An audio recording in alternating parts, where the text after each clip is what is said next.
This is an ABC color presentation.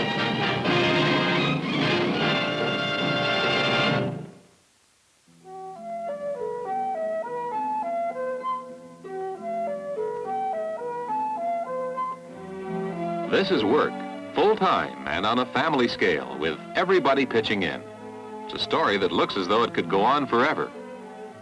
This way of life may vanish within a very few years, but if it goes, it won't have been without a fight. We'll find out why today as Discovery returns to Hawaii, our 50th state.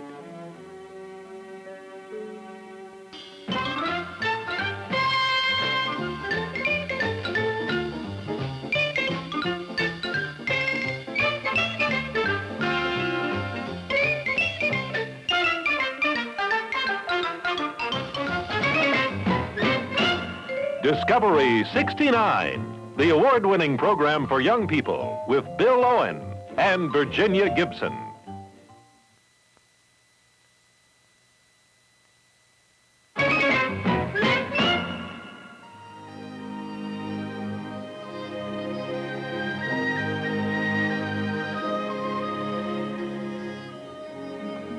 Hi, welcome to Discovery. There's a way of life right here that's a little bit different from life in any other part of the United States. That life is dependent on a crop, a cash agricultural crop that isn't grown anywhere else in our country but right here. This is coffee. When it's like this, still on the tree, these little red globes are called coffee cherries. In fact, their growth pattern is pretty similar to that of real cherries. Their trees have white blossoms which bloom before the fruit appears. And coffee is technically a fruit, or at least it's closer to a fruit than it is to anything else. The fruit, when it's still unripe, is a light green, like little apples. When it's ripe, it's a rich red, and you could mistake it for a cherry. But unlike cherries, coffee is very difficult to grow. Hawaii, because of its unusual climate and soil, is the only place in the United States where coffee is grown commercially. And then it's only grown along a 21-mile stretch on the dry side of the largest island of the Hawaiian chain, the island of Hawaii. The coffee produced here is called Kona coffee because it's grown along the coast of the geographical district of Kona.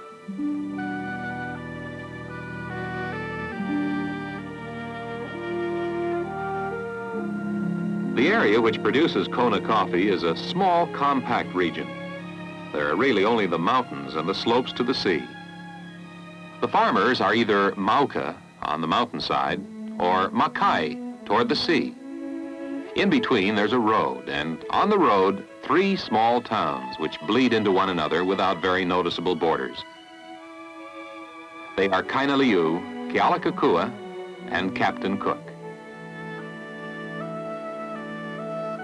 Just a few miles from this supermarket is the monument commemorating the death of Captain Cook, the famous British explorer. He was killed in 1779 during a fight with Hawaiian natives, a little more than a year after he first discovered the Hawaiian chain of islands.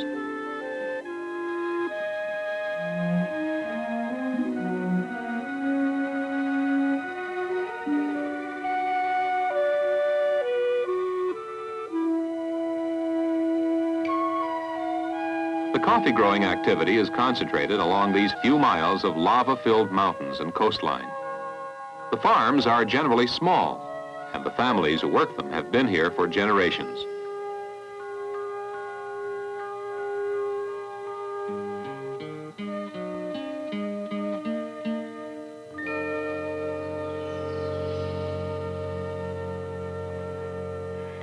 The growing and harvesting of this one crop, coffee, has been the rock on which the lives of many families along Hawaii's Kona coast have been built. One such family is this one, Hansa Miyata, and his wife and his children. Hansa Miyata's parents came from Japan 70 years ago. He himself was born in Honolulu, just 1 mile from this spot, this 13-acre farm, which has been his home since 1930.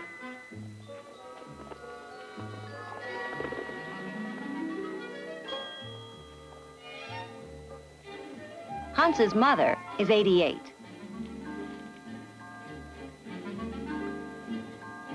His wife, Yaiko, comes from a family that has been in Hawaii 5 years longer than the Miatas. Altogether, there are 7 sons and daughters. The younger ones all work alongside their father and their mother, particularly when it's time to pick the coffee cherries. Coffee on the Kona coast has always been very much a family operation, and a farmer without a fairly big family is in trouble. For when 4 or 6 harvests come around every year, everybody is needed. Susan is 17 and a student at Kona Wai'ina High School.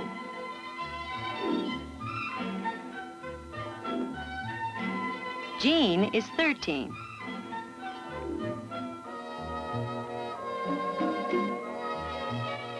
Clytie is 12.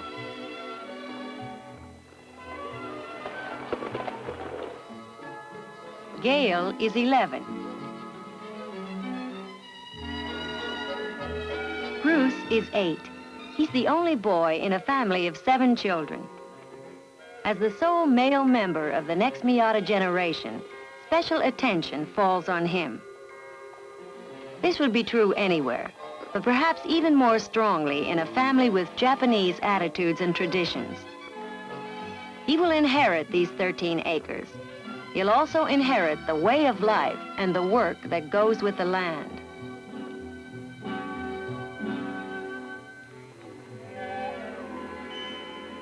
Once the coffee cherries are picked, most of the local farmers put them into bags and place the bags on the side of the road on special stands, where the collecting truck from the milling co-op will come by and pick them up. It works sort of like a milk collection route in Wisconsin. But that isn't the way Hansa Miata works. The coffee produced right here by Hans and his family is taken one step further.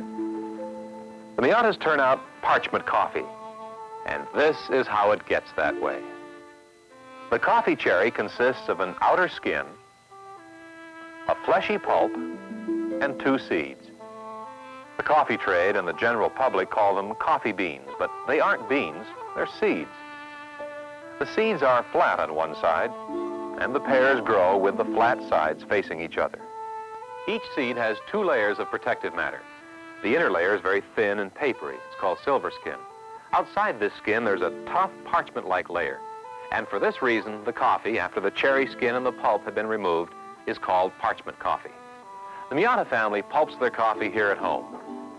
And by taking this one step, beyond merely picking it and bagging it, they bring a higher price for the coffee they grow. The pulping process, the removal of the outer skin, the cherry skin, and its pulp, starts here. The coffee cherries are fed into the pulping machine along with water.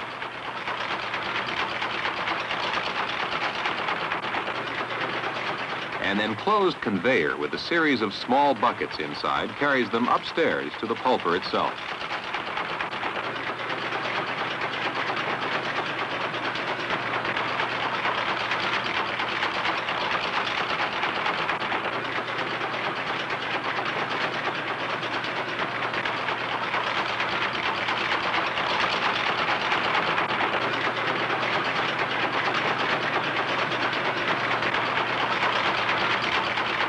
The seeds drop into a container where they are soaked in brine overnight. Then the seeds are spread out, sun-dried for several days, and transferred to a forced air dryer to complete the process. The coffee is now called parchment coffee, still bearing its 2 internal skins. For the work of turning cherry coffee into parchment coffee, Hansa Miata receives about $1.50 more for each bag of coffee he delivers to the mill. It's here at the mill that those 2 inner skins will be removed by machinery, turning the product into what dealers call green coffee, dry, unroasted coffee. The Sunset Coffee Milling Company is an organization which supplies chemicals and fertilizers to the coffee growers and then receives their produce, refining, packaging, distributing, and marketing it. Here on a larger scale, the Sunset Mill does what the Miatas do at home. and then takes the coffee one step further, turning it into a marketable product. The mill is able to handle cherry coffee or parchment coffee, and it's up to the individual grower to determine whether he wants to take the extra time and effort to make the parchment coffee and the additional $1.50 per bag that goes with it.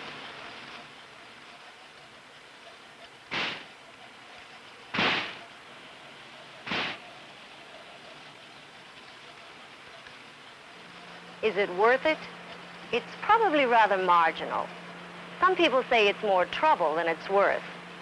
Obviously, Hansa and his family feel it's worth the work and worth the time, at least for now. Each year, the profit is slimmer, and each year more coffee growers turn to other crops or take jobs in business and industry.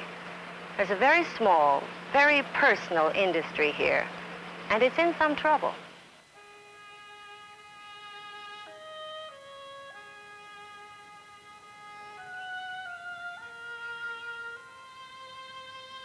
This is, or was, the Kamigaki coffee mill. Until a few years ago, it was an operating, if not exactly thriving, mill. Then in March of 1962, the mill closed, probably forever. What are the reasons? Overall, what caused it is a three-pronged problem which confronts most small industry. Rising costs, a shortage of cheap labor, and lower prices for the finished product. This is just a failed mill, a small business that didn't make it in a competitive world. But it's indicative of the dangers which hover over the mountains and the slopes of the Kona coast, and over the lives of men like Hansa Miyata. He's engaged in a declining industry. There's a grave question if there will be a Kona coffee industry when Bruce Miyata is ready to inherit his father's land. Hansa Miyata is fighting a war simply to remain what he is, a coffee grower. The outcome is still in doubt. In the meantime, is there anyone helping him and men like him? We'll find out in just a minute.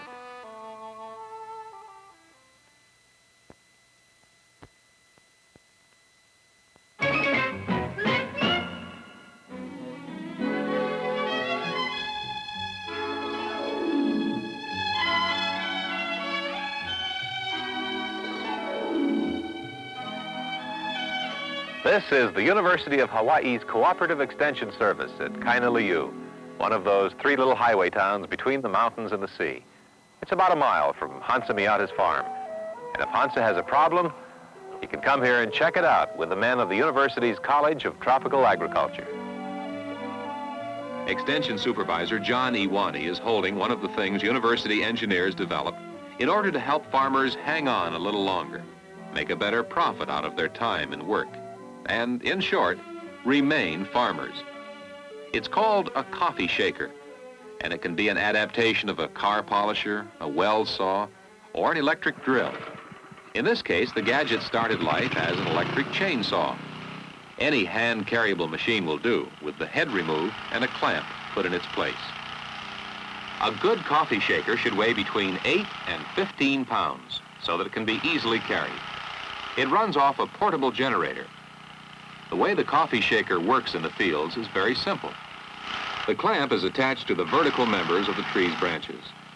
The machine shakes the branch and at the same time shakes loose the riper coffee cherries from the tree. It works. However, in doing so, the shaker creates another problem. Green, unripe cherries are bound to come off with the red, ripe ones, no matter how good a shaker is developed. Sorting them is another chore which can eat up man-hours and eventually reduce the profit margin for the grower. Here again, the University of Hawaii's engineers came up with something. This is called a separator. It's based on the theory that the unripe coffee cherries, like little green apples, are harder and when dropped from a height, will bounce farther than the softer, ripe ones. To a point, it works. At the moment, there's only one of these separators in existence.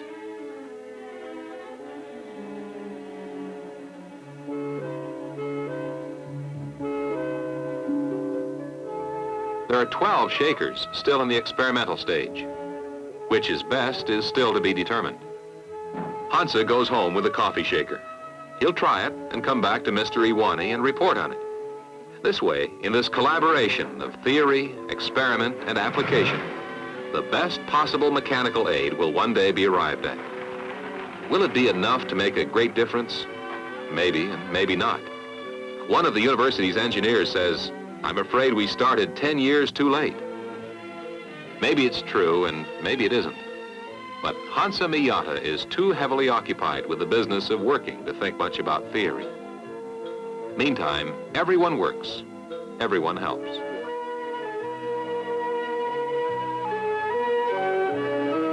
Two women of the Miyata family work here in the Kona Inn in the town of Kailua.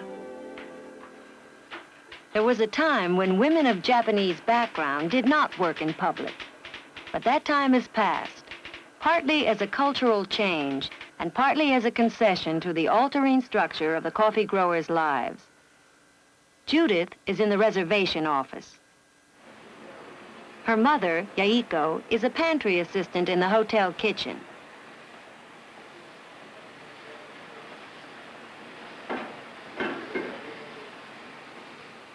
Meanwhile, through cooperation, understanding, and hard work, the life of the family moves on. It's hard to tell what will happen in the future. Hansa speaks of 40 years on these same 13 acres. Should Bruce grow up wanting to be a coffee grower, it may be impossible. What are the alternatives in his future? We'll find out in just a minute.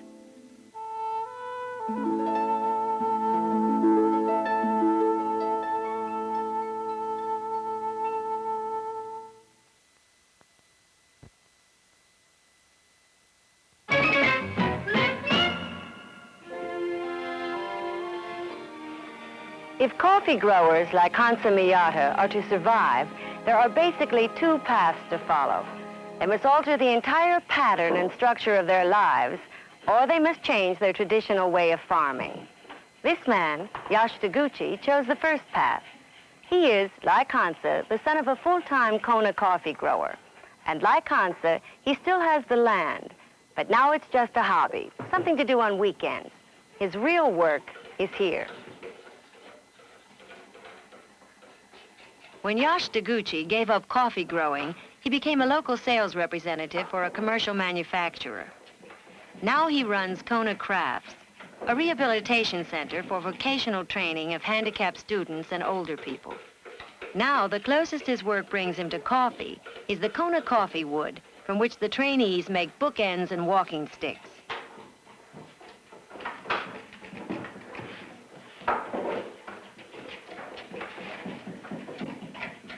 Yash Taguchi is a product of the Kona Coast coffee fields, but he has stepped aside, stepped away from the economic struggle of growing coffee. But coffee has left its mark on surprising corners of the area, including the schools. Yash's boy Stanton is 6. He goes to the same school that Bruce Miyata does.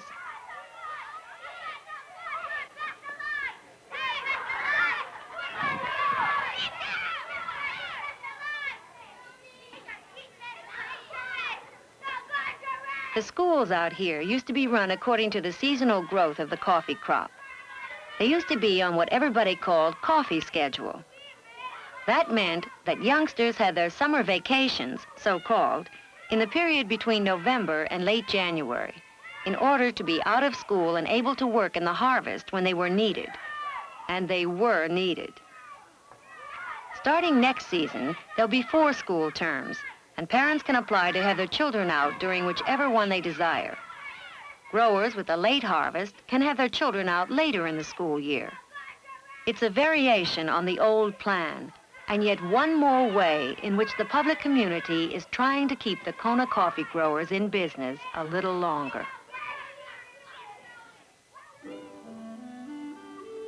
There's another way the coffee growers and the men who process and market their produce have developed to help in the overall picture. They're changing their operation so that they can grow and handle another product which may contain the major part of the solution for the coffee men's problems. These are macadamia nut trees. Macadamias were brought here from Australia almost 100 years ago as ornamental trees. And then someone discovered that they produced excellent and unusual nuts.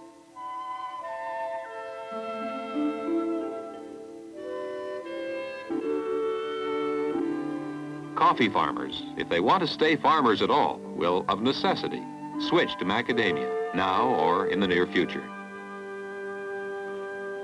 This tree is just 1 year old. It won't bear a crop until it's 5, and it won't really be mature until it's 7 or 8. Coffee, on the other hand, will bear a crop after just 2 years. Hansa Miyata is in the process of converting 11 of his 13 acres to macadamia. During that process of conversion, there'll be a lot of work. But then Mr. Miyata and his family have always worked, always. And they'll have a future, but it won't come without sacrifice, compromise, and change. Most of all, change.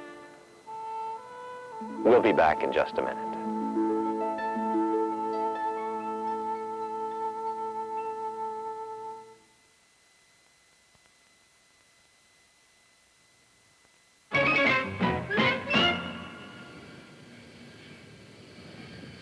We hope you've enjoyed our return visit to Hawaii, our 50th state. If you'd like to find out more about Hawaii's Kona coast, then ask your librarian for any of these books. Hawaii, USA by Ruth Edelman, Hawaii Nay by Ruth M. Tabra, and this book, Hawaii, Our 50th State by Charles A. Borden. Be with us next week for another exciting discovery. Bye-bye. Bye. The Discovery Unit's transportation and promotional consideration provided by United Airlines.